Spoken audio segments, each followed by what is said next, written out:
तो बाणासुर प्रहलाद जी का प्रपौत्र है और प्रहलाद जी के जो पुत्र हैं वो है विलोचन, विलोचन के पुत्र हुए राजावली, राजावली के पुत्र हुए बाणासुर। और बाणासुर की पुत्री, एक बार की बात है, बाणासुर की पुत्री जो उषा थी वो सोई हुई थी। रात में स्वप्न में उन्होंने एक महापुरुष, एक राजकुमार को देखा। और जब एक राजकुमार के स्वप्न अवस्था में ही रात्रि में देखा तो उन्होंने स्वप्न अवस्था में ही उन्हें अपना पति मान लिया।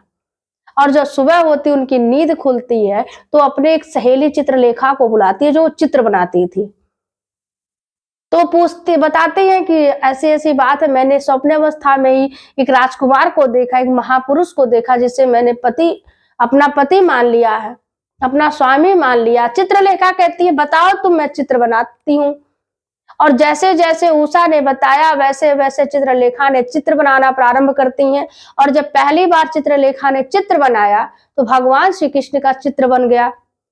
दूसरी बार बनाती है प्रद्युम्न जी का चित्र बनता है। तीसरी बार पुनः प्रयास करती हैं, फिर अनिरुद्ध जी का चित्र बन जाता है।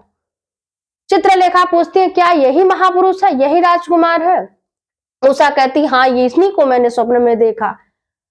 और जब उषा की सहेली चित्रलेखा ने देखा कि ये वही राजकुमार है, वो रातों रात जाकर के अनिरुद्ध जी का अपहरण कर लिया और अपहरण करके ला करके उषा के महल में उन्हें छोड़ दिया। अब पूरे 4 महीने तक अनिरुद्ध जी उषा के महल में रहे।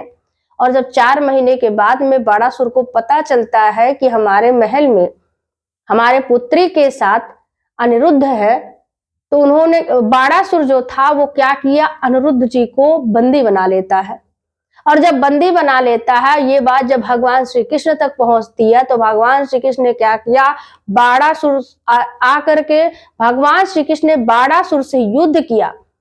और उस युद्ध में भगवान श्री कृष्ण ने बाणासुर के भुजाओं को काट दिया, नष्ट कर दिया। और जब बाणासुर के भुजाओं को नष्ट किया भगवान श्री कृष्ण ने, तो बाणासुर समझ जाता है कोई साधारण मानव नहीं है, ये कोई साधारण व्यक्ति नहीं है, ये साक्षात परब्रह्म परमेश्वर है। इसलिए बाणासुर ने अपनी पुत्री उषा का हाथ भगवान श्री कृष्ण के प्रपौत्र अनिरुद्ध जी को सौंप देता है।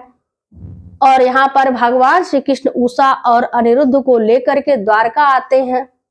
और देखिए भगवान श्री कृष्ण ने बाणासुर का वध इसलिए नहीं किया क्योंकि भगवान श्री कृष्ण ने प्रहलाद जी को वचन दिया था कि तुम्हारे वंश में जितने लोग जन्म लेंगे, जितने व्यक्ति जन्म लेंगे, मैं किसी का भी वध नहीं करूंगा। इसलिए भगवान श्री कृष्ण ने बाणासुर की भुजाओं को काट दिया, उसे छोड़ दिया, उसका वध प्रभु ने नहीं किया। तो इस प्रकार से अनिरुद्ध जी का और उषा का विवाह संपन्न होता है। तो बोले वृंदावन बिहारी लाल की जय। सतगुरुदेव।